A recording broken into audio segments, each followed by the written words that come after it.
موقع پہ ہوا ہے جب اسرائیل کے صدر اپنی اہلیہ کے ہمراہ UAE میں ہوتے ہیں. یعنی ایک پہلی دفعہ اسرائیلی صدر وہاں آتے ہیں اور ایک غیر ملکی وہ بھی یمن دشمن اور مسلم ممالک کے دشمن ایک صدر کی میزبانی کرتے وقت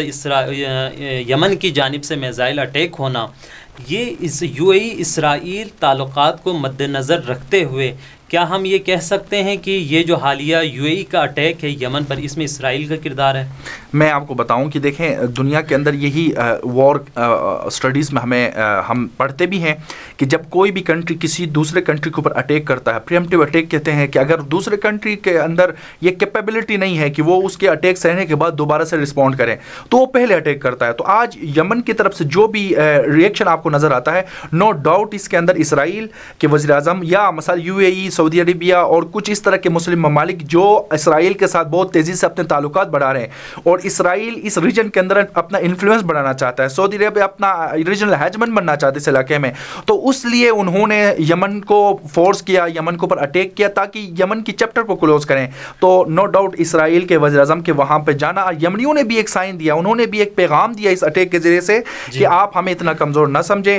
ہمارے پاس بھی اتنا ٹیکنالوجی ہے اور ہم آپ کے جتنے بھی اسٹریٹجک ایسٹس ہیں وہ ہمارے ٹارگٹ میں ہیں، اگر آپ ہمیں مس کیلکولیٹ کریں گے تو ہم بہت خطرناک جواب دے سکتے ہیں. یہ بالکل بعض لوگوں کا یہ بھی کہنا ہے کہ UAE بالکل اسرائیل کے بچھائے ہوئے جال میں مکمل پھنس چکا ہے، اور ابھی آپ دیکھیں حالیہ حملے کے بعد اسرائیلی صدر وہیں پر موجود ہوتے ہوئے یعنی UAE کے اندر بیٹھے ہوئے وہ آفر کرتے ہیں آئرن ڈوم سسٹم کی. اس کے علاوہ آج کی ہی آئی تھنک نیوز ہے کہ US نے بھی آفر کی ہے کہ فائٹر جیٹس اور اس طرح کی جو دفاعی سسٹم ہے ان کی آفر کی ہے. تو کیا یہ UAE اسرائیل اپنے اسلحہ بیچنے کے لیے UAE کو باقاعدہ اس میں پھنسایا گیا ہے؟ میں کلیئر کروں، دیکھیں ایسا نہیں ہے کہ انہوں نے پہلے نہیں دیا ہے، یہ سارا ٹیکنالوجی پہلے سے ان کو اویل ہے اور یہ بیسک اپنی فیلئر کو چھپانے کے لیے یہ ثابت کرنا چاہتے ہیں ان دعووں سے یا ان اعلانات کے ذریعے سے کہ UAE کے پاس یہ سہولات نہیں تھے جس کی وجہ سے بآسانی ان کے ٹارگٹس ہٹ ہوئے ہیں. ایسا نہیں ہے، ان کے پاس یہ سارے سہولیات موجود تھے. البتہ یمن نے اپنی کیپیبلٹی اور کیپیسٹی میں اضافہ کیا ہے، انہوں نے بآسانی ان کے ٹارگٹس پر اٹیک کر کے دنیا کو ایک پیغام دیا کہ آپ کے جتنے بھی ٹیکنالوجیز آئرن ڈوم ہو، کوئی بھی ٹیکنالوجی ہو وہ ہمارے سامنے فیل ہو گئی. تو بیسیکلی یہ اپنے فیلئر جو ان کو ابھی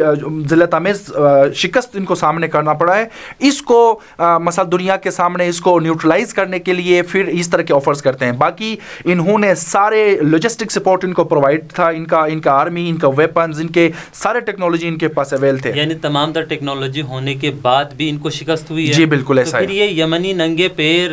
فورسز کے پاس اتنی ٹیکنالوجی کہاں سے آئی کہ وہ آئرن ڈوم کے ساتھ مقابلہ کر سکیں؟ دیکھیں یہی ان کی طاقت ہے، یہ ننگے پیر ہیں، ان کے پاس لیٹسٹ ٹیکنالوجی نہیں ہے، ان کے پاس ریڈار سسٹم نہیں ہے. ان تمام چیزوں کے بعد دیکھیں وہاں پر بہت ہی، اگر آپ یمن کے اگر ہم جغرافیکلی ان کو دیکھا جائے تو یہ بہت کلوز ہے ایک دوسروں کے، اور یہاں پر میں سمجھتا ہوں ان کے لیے بہت بڑی ٹیکنالوجی کی ضرورت نہیں ہے. یہ میزائل اس پورے خطے کے اندر جتنے بھی پاورز ہیں ان سب کے پاس ان کا جو ساؤنڈ اور جو بہترین طاقت ہے وہ میزائل ٹیکنالوجی ہے. ایون کہ ایران جو ہے وہ میزائل ٹیکنالوجی کی وجہ سے اس خطے کے اندر اپنے ایک ہیجمنی کے طور پر سامنے آ رہا ہے. تو میں سمجھتا ہوں کہ اس وقت یمن کے پاس جو میزائل ٹیکنالوجی ہے، چاہے وہ یمنیوں کے پاس یا کسی الائی سے انہوں نے لیا ہو، میں سمجھتا ہوں میزائل ٹیکنالوجی جو ہے ان کے پاس اتنا انف ہے کہ وہ کسی بھی وقت کسی بھی اسٹریٹجک ایسٹ کو UAE میں ہٹ کر سکتا ہے. یمن کے پاس ابھی آپ نے ایران کا بھی تذکرہ کیا، تو ایران کے اوپر بھی یہ الزام لگایا جاتا ہے. بالکل ایسا ہی. دیکھیں پہلے حوثی اس انداز میں ایران کی طرف متوجہ نہیں تھے، لیکن انٹرنیشنل کمیونٹی بالخصوص USA، اسرائیل، UAE نے جتنے الزامات ایران کے اوپر لگا دیے اور ان کو سعودی یعنی حوثیوں کے خلاف، یمن کے خلاف جو انہوں نے بربریت کا مظاہرہ کیا ہے، اس نے مجبور کیا کہ حوثیوں کو یمن کے عوام کو ایران سے مدد لینے پہ. نو ڈاؤٹ ایران خطے کا ایک بہت ہی پاورفل اور خطے کے بہت ہی اہم اکائی ہے. تو اس سے اس جنگ کے اندر ایران کا بھی no doubt indirect direct influence ضرور ہو سکتا ہے. تو ایران کبھی بھی ان مظلوموں کو تنہا نہیں چھوڑے گا اور اس میں سپورٹ بھی کر سکتا ہے. اچھا ایک اور بات، اسرائیلی صدر UAE کے جامع مسجد کے باہر کھڑے ہو کے اپنی 2 منٹ کی ویڈیو ایک کلپ بناتا ہے جس میں وہ کہتا ہے کہ ہم یہاں پر مثلا پیس کے لیے، امن و امان کے لیے فروغ دینے کے لیے آئے ہیں، اور اس پورے خطے کے لیے اگر کوئی خطرہ ہے تو وہ ایران ہے. اور وہ یہ بھی کہتا ہے کہ یو اے ای کے پاس اور دیگر اس ریجن کے کنٹریز کے پاس دو ہی آپشن ہیں، یا تو یہ کہ وہ ہمارے ساتھ الائنس بنائیں اور پیس اور امن اس کے بقول کہ اس کے لیے کام کریں، یا یہ کہ وہ ایران کے ساتھ شامل ہو کے ان کے پروکسی میں شامل ہو جائیں. اس پہ حوالے سے آپ کیا کہتے ہیں؟ میں اس حوالے سے یہ کہوں گا، اس وقت آپ کو پتہ ہے دوسرے سائڈ پہ ایک بہت ہی اہم اسٹریٹجک ڈائیلاگس ہو رہے ہیں ایران اور ان کے نیوکلیئر پروگرام کے عنوان پہ P5+1 کے ویانا کے اندر.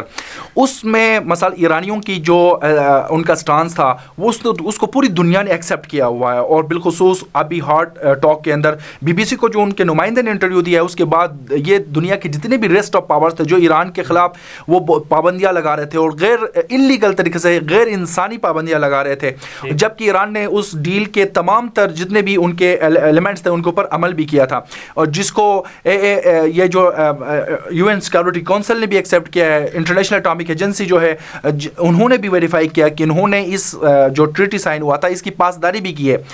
اب ان کی اس کامیابی کو ڈائیورٹ کرنے کے لیے، دنیا کی توجہات کو اس سے ڈائیورٹ کرنے کے لیے اور انٹرنیشنل کمیونٹی کو یہ باور کروانے کے لیے کہ آپ یہ جس ڈیل کو کرنے جا رہے ہیں، ایران کے اوپر سے جو سینکشنز اٹھانے جا رہے ہیں، ایران کو کا ایک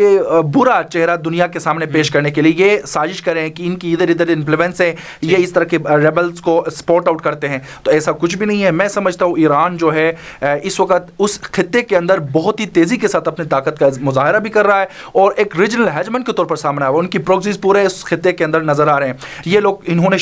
یمن کے اندر، شام کے اندر، عراق کے اندر، انہوں نے فلسطین کے اندر جتنے بھی وہاں پر جس میں امریکہ ڈائریکٹلی یا انڈائریکٹلی انوالو ہے، جو وار تھے اس میں ایرانیوں نے ان کو بدترین شکست ہے. بالخصوص ISIS یعنی داعش کے خلاف ایرانیوں کا جو ایک وار اسٹریٹجی تھا، بالخصوص قاسم سلیمانی کے وہاں پر جو انفلوئنس تھا، اس سے ان کو ایک بہت بڑا نقصان ہوا ہے. تو اب یہ اس کو مثلا بیلنس کرنے کے لیے اس طرح کے حربے استعمال کریں اس خطے میں. عارف الجانی صاحب، آپ نے ابھی وار اسٹریٹجی اور اسٹریٹجک اسٹڈی کے حوالے سے بھی آپ کا گہرا مطالعہ ہے. تو ایک یہ یمن کا جزیرے سکوترا، آئی تھنک نام اگر میں پروناؤنس صحیح کر رہا ہوں تو یہ اس جزیرے کے حوالے سے بعض رپورٹس آئی ہے خفیہ کہ وہاں پر ایک رن وے بنایا گیا ہے، ملٹری بیس ہے. اگر اوورآل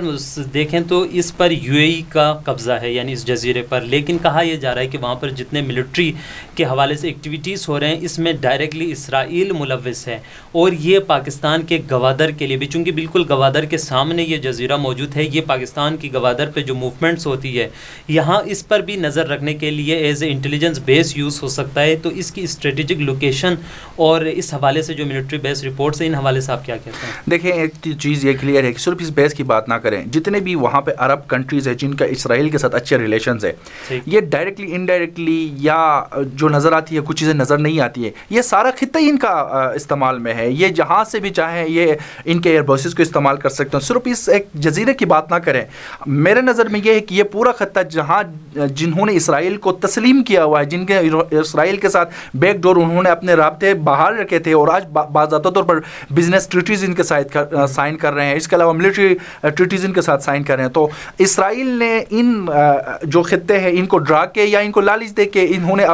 اپنے کنٹرول میں لے کے آئے ہیں. نو ڈاؤٹ اسرائیل ہر اس ملک کا دشمن ہے جو امریکن ہیجمنی کو، جو اس خطے کے اندر مسلمانی کی حکومت کی بات کرے گی، امت مسلمہ کی بات کرے گی، صرف پاکستان کی نہیں، ہر اس غیرت ملک کے خلاف ہیں جو وہاں پر اسلام کی سربلندی کی بات کریں گے، جو وہاں کے لوگوں کی حکومت کی بات کریں گے. کیونکہ وہ نیچرل ریسورسز سے رچ ایریا ہے. یہ پورا بیلٹ، مڈل ایسٹ کا بیلٹ آپ دیکھیں تو امریکہ کبھی نہیں چاہے گا کہ یہاں پر اسٹیبلٹی آ جائے، اسرائیل کبھی نہیں چاہے گا یہاں اسٹیبلٹی آ جائے. یہاں پہ اسٹیبلٹی آ جائے گی تو انڈائریکٹلی ڈائریکٹلی یہ مسلمانوں کے فائدہ میں، امت مسلمہ کے فائدہ میں. تو پھر اس سے اسٹیبلٹی آنے سے ایک بہت بڑا نقصان یہ ہو کہ اس وقت انٹرنیشنل مارکیٹ میں دیکھیں تو امریکن کا جو سب سے زیادہ ارننگ کا جو سورس ہے وہ یہ آرمز بیچتے ہیں. اگر دنیا میں پیس انشور ہوگا، پروگریس ہوگی تو یہ آرمز کون خریدے گا؟ تو ان کا سروائیونس کا مسئلہ ہے. تو امریکہ کبھی نہیں چاہے گا کہ دنیا کے اندر امن ہو، دنیا میں خوشحالی آ جائیں. امریکہ چاہے گا کہ دنیا میں